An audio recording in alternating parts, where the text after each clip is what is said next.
Balik lagi di Radio Talk. Saatnya bicara dan ngobrol di podcastnya Radio.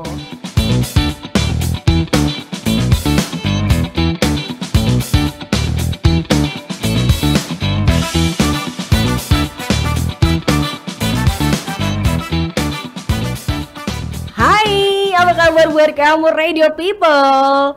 Krisi lagi, mudah-mudahan gak pada bosen. Nah, kali ini kita bakalan coba cakap-cakap dulu deh sama orang yang kayaknya lagi bingung sebenarnya dunia dia adalah dunia pendidikan atau dunia dia adalah dunia pekerja. Kita tanya dulu dan kita sambut dulu nih. Aku ditemani sama Salman. Hai. Halo. Apa kabar? Alhamdulillah baik sekali. Luar biasa, sehat ya? Disehat-sehatin. Oh, ya Allah, disehat-sehatin, maksa banget gitu ya kan. Kayaknya ada permasalahan kalau nggak duit, duniawi, pendidikan, kantong. Yang mana?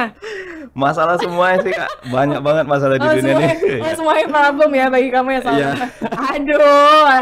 Aduh. Ya gimana lah ya, yang namanya Gen Z, ya hidupnya itu adalah mengeluh. Ya, betul. Mengeluh is my hobby katanya. Kamu termasuk orang yang kayak gitu lah? Kadang-kadang sih Kak, namanya juga manusia kan, hobinya mengeluh gitu. Nah, hobinya mengeluh. Kalau ngeluh kurang pas aja rasanya. Kurang pas aja rasanya. Oke. Nah, Salman ini ya, kalau misalnya kita dengar-dengar ya, untuk Radio People, dia ini adalah seorang mahasiswa juga, tapi ternyata juga dia udah nyambi kerja. Ya, betul. Oke, sambilan kerja. Itu dari sejak kapan tuh kalau boleh tahu? Sejak Usia kamu, nggak usah tahunnya dulu. Usia ya tahunnya lah. Kalau misalnya dikasih tahu usia nanti kamu malu. Yaudah, tahunnya. Oke, untuk tahunnya itu 2022, bulannya kalau nggak salah September sih. Bulan September itu kamu mulai masuk kuliah atau mulai masuk kerja? 2022 September itu mulai masuk kerja. Kalau Masuk kuliah kerja. 2021. Oh, 2021 kuliahnya gitu ya. Oke. Berarti sekarang itu barengan dong? Barengan, masih jalan sampai sekarang. Jadi paginya kuliah, sambilan kerja juga gitu. Oke, ini kalau udah Gen Z sekarang biasanya gaji dan masuk rekeningnya udah 2 digit nih. Gimana? Diaminkan aja lah ya? Amin. Diaminin aja 2 digit, amin. Amin. Amin. Karena biasanya dia kan anak kuliah di PCR ya? Iya benar di Oke PCR. ya PCR kan menjelang angka 2 digit nih untuk bayar semesterannya.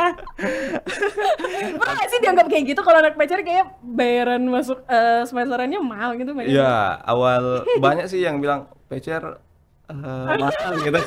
Iya. Ya, ya relatif sih sebenarnya. Relatif ya. Bagi seorang pekerja seperti Salman, it's okay lah, that's no problem. Ya bisa lah bantu-bantu orang tua. Bisa lah, Alhamdulillah. wah, alhamdulillah pastinya. Nah, kayak gini problematikanya. Kalau kan anak Gen Z sekarang mikirnya ketika sudah menghasilkan, so pendidikan is not important bagi mereka. Atau mungkin ya udahlah, penghasilanku udah 2 digit gitu lah. Karena apain coba? Nah, kamu karena berpikiran makanya kamu sambilan atau kenapa? Soalnya pendidikan kamu dan pekerjaan kamu sejalankan tuh. Oke, jadi sebelumnya itu panjang sih ceritanya Kak. Nah, ya gimana kita persingkatkan aja nanti gimana? Kayak iya. Jadi itu sebenarnya dari awal suka ngoding gitu kan. Dari dulu juga tertarik aja sama dunia coding-codingan gitu. Nah, kebetulan ikut organisasi yang bergerak di bidang coding-codingan gitu. Terus ada nih tawaran, tiba-tiba diinfokan ada tawaran gitu. Coba-coba aja. Rupanya lulus gitu. Nah, pas sudah lulus ternyata lumayan juga nih pekerjaannya gitu kan, lumayan menghasilkan, bisa bantu orang tua. Ya udah diseriusin dan untuk antara pilih karir atau pilih pendidikan tentunya harus seimbang sih, tapi kita harus tetap ingat bahwasanya pendidikan itu yang menunjang karir kita juga gitu. Jadi nggak bisa sih kalau kita milih salah satu gitu. Oke, kalaupun memang harus ya kayak tadi lah ya kan. Kayak misalnya permasalahan dari abang-abang yang ada di sini kan biasanya milih pacar jadi istri atau lo kerja dulu gitu kan biasanya. Nah, kamu disuruh milih lanjut kuliah dulu, selesain dulu nih. Berarti disuruh break kerjanya atau pilih kerja dulu, berarti pendidikannya disuruh break dulu. Kalau untuk disuruh milih kerja atau pendidikan, tentunya milih pendidikan dulu karena udah nanggung kan, udah semester 6. Oh iya. Ya nanggung sedikit lagi gitu. Oh, sedikit lagi gitu ya. Jadi ditamatkan lah dulu, nanti udah ada pengalaman kerja juga. Jadi bisa kita cari lagi gitu. Bisa dicari lagi. Agak sombong ke sini. Agak sombong. Nah, tapi Ustadz punya Ustadz anak-anak atau mungkin ya bisa dibilang sih cowok-cowok yang suka coding, aku entah kabar buruk, entah kabar benar, jadi tolong diklarifikasikan gitu ya. Itu adalah pria-pria yang biasanya suka dengan kesendirian dan kesepian, tidak pernah ditemani sama sosok berbeda gender katanya gitu. Terus tenggelam dalam dunia gelap dan biasanya kalau udah nengok komputer tuh lampunya mati. Itu benar gak sih? Itu enggak sih, enggak benar sih, Kak. Oh ya? Oh ya benar, karena sebenarnya orang-orang yang suka ngoding juga interaktif sih, juga bersosialisasi juga. Cuman sedikit aja mungkin, sedikit aja mungkin Kak, daripada kebanyakannya. Tapi untuk di Pekanbaru ini rata-rata bagus sih orang-orangnya yang jago ngoding, bersosialnya juga jago gitu. Sosial juga jago gitu. Karena Termasuk kan- kamu? Ya, karena kan kita juga kalau ngoding itu kita harus memahami seseorang juga. Oke. Nah, jadi misalnya kita bekerja di instansi kesehatan, kita harus paham juga gimana sih cara kerja di kesehatan itu, apa aja yang diurus di kesehatan itu. Jadi secara nggak langsung, mau nggak mau kita harus bersosialisasi juga gitu. Oh, gitu Dengan ya. baik. Oke, dan baik. Jadi mau nggak mau memang harus ikut bersosialisasi juga. Iya, gitu ya. benar sekali. Nah, tapi kenapa image-nya cowok-cowok atau mungkin ya orang yang memang hidupnya tuh di dunia pemrograman coding tuh kayak gitu tuh, kayak representasi, kayak contoh misalnya kayak di anime gitu kan, gitu biasanya kalau udah karakter senang banget untuk coding kan kerjanya kan di dalam kamar sini snack sumpah sampah sama gitu. Itu Pakai loh. jaket gitu. Ya pakai jaket udong gitu ya kan. Itu kenapa sih kira-kira ya? Itu kurang tahu sih itu siapa yang menciptakan Entah siapa image gitu ya. Cuman emang ada sih sebagian orang yang sangat amat mengurung diri gitu karena dia mau ketenangan, mungkin mencari ketenangan sih Kak. Oh, cari Ya, ketenangan. karena dia berpikir untuk menyelesaikan sebuah masalah ya kan. Ini gimana sih cara buatnya? Jadi dia cari ketenangan. Jadi image-nya tuh kayak gitu. Oke, kalau ditanya 100% energi kamu ketika disuruh dan dihadapkan untuk ngecoding, itu biasanya kamu bagi berapa? Apakah benar ketika orang bilang, Salman, kamu nggak denger gitu, ketika kamu memang udah fokus untuk itu? Oh, enggak sih. Kalau ditanya berapa persen energi, mungkin berapa ya? 70%. Oh, 70%. Karena kalau dipanggil juga gitu kan, pas lagi ngerjain, agak ngamuk juga sih. Agak oke. agak blur gitu ya, agak hancur fokus. Jadi tapi nggak sampai yang ngamuk-ngamuk parah gitu. Tapi makanya adalah keluar emosi gitu ya? Iya, Oke, gitu. oke. Karena udah terlanjur fokus, tapi ada aja yang manggil gitu ya Karena kan? kalau udah mulai dari awal lagi fokusnya itu udah agak susah.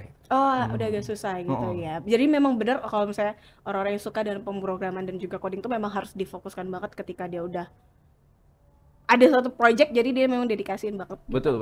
Dia harus fokus juga dan harus sering buat catatan sih, ninggalin note gitu.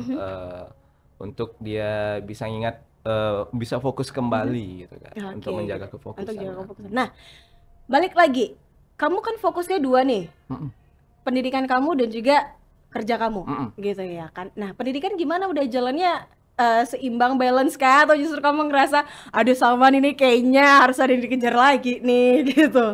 Oke, untuk pendidikan sejauh ini masih aman-aman aja sih Kak. Oh, masih aman-aman Masih aja aman. ya.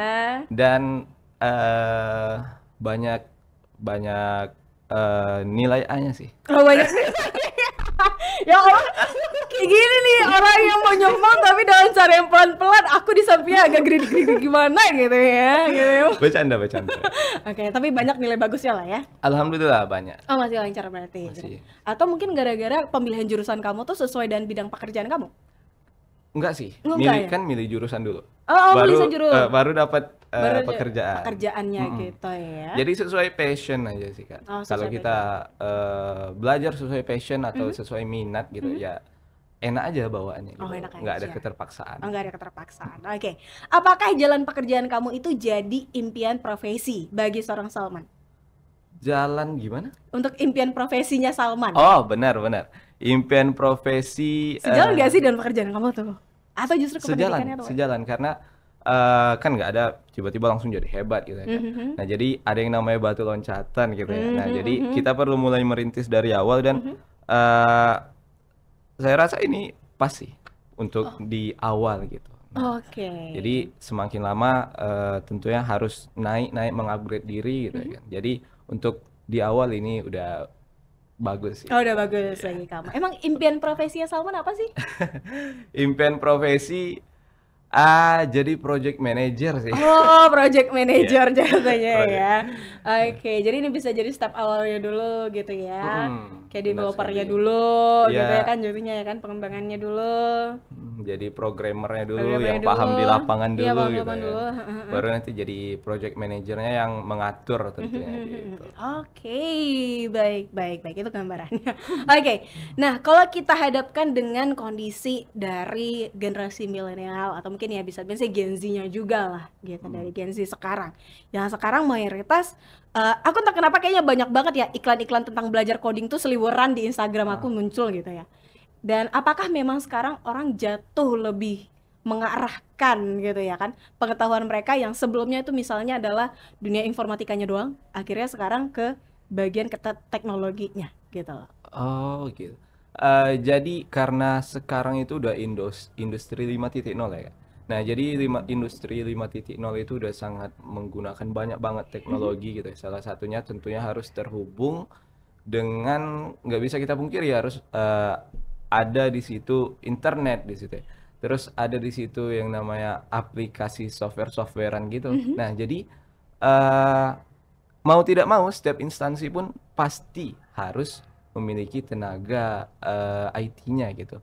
Nah, jadi ya begitu, mereka sekarang sumber daya manusia ini memang mau nggak mau harus melek teknologi gitu Kak. Gitu. Makanya makin lama kayak makin banyak banget. Bahkan kayak apa sih? Daftarin anak Anda usia 5 sampai 6 tahun untuk belajar coding gitu loh. Bener, Itu bener, bener. banyak gak sih kayak Banyak, gitu? banyak banget. Dari usia sekecil gitu loh disuruh mulai. Dari umur berapa ya? Kami juga pernah sih buka program gitu Oh, Kak. program Dari ya? umur SD sih. Oh, dari umur SD. Nah, Oke, oke, oke. dari SD itu berarti 7 tahun lah ya. Ya 7 tahun lah 6 ya. sampai 7 tahun gitu ya. Gitu ya. Makanya kayak udah sedini mungkin gitu. Sedangkan orang dewasa aja untuk ngingat semua angka, huruf dan juga sistem itu juga bisa dibilang sih agak belibet gitu, apalagi untuk anak kecil sasarannya. Tapi untuk anak SD itu pendekatannya lebih ke cara berpikirnya. Oh, cara Ya. berpikirnya Nah, jatuhnya ya. ya, cara berpikir bagaimana sih coding ini bekerja gitu. Jadi bukan codingnya yang dikasih, tapi cara berpikirnya. Oh, cara gitu. berpikirnya gitu ya. Oke, oke, oke. Layak nggak itu jadikan tambahan mata pelajaran untuk tingkat SD? Kalau untuk sekarang sepertinya untuk kota-kota besar lah ya. Oh, untuk kota-kota besar. Oke, untuk kota. Pekanbaru masuk kota besar, Pak? Termasuk Ah, dong. termasuk kota besar. Termasuk. Karena mengingat dan menimbang kayak perangkat dan jaringan yang harus memadai juga kan Kak. Nah, jadi untuk kota-kota besar kayaknya emang udah bagus sih gitu. Itu bagus. Oke gitu. Nah, the last statement dari kamu buat radio people yang mungkin sekarang dia sempat gundah gulana karena selalu bersama dengan sistem pemrograman. Terus mereka ngerasa kesepian gitu kan. Terus ngerasa dunia mereka tuh lelah dan juga capek gitu. Mungkin kamu bisa memberikan statement yang bisa mendukung dan menghibur hati-hati mereka. Silakan Salman. Oke, untuk teman-teman yang bekerja, untuk teman-teman yang bergerak di bidang pemrograman, ya kalau teman-teman itu gundah gulana gitu, galau gitu ya kan, coba aja untuk mungkin Buat sistem dating. dating apps gitu ya. Jangan, jangan. Oh, jangan. Karena udah banyak juga. Oh, iya. Susah Oke. bersaingnya. Terus aja mencoba gitu ya kan. Karena biasa sih kalau kita merasa bosan gitu. Tapi kebosanan itu bukan awal dari kegagalan kita gitu kan. Sama kayak kalau kita makan itu pasti kita menggigit lidah kita gitu kan. Iya sih. Padahal kita udah sering mengunyah. Nah, jadi apakah kita berhenti mengunyah setelah itu? Tentu Nggak mungkin tidak. dong. Itu lagi enak tuh ayam bakarnya, jadi saya makan dong. Nah, jadi itu. Kalau teman-teman merasa bosan, merasa gagal di dunia programan, coba aja lagi gitu. Mana tahu itu memang kesalahan yang biasa aja gitu. Oke, siap deh. Thank you Salman untuk waktunya. Kak. Sip, Terima terima kasih. Bye-bye. Kita pamit Radio People. Bye-bye.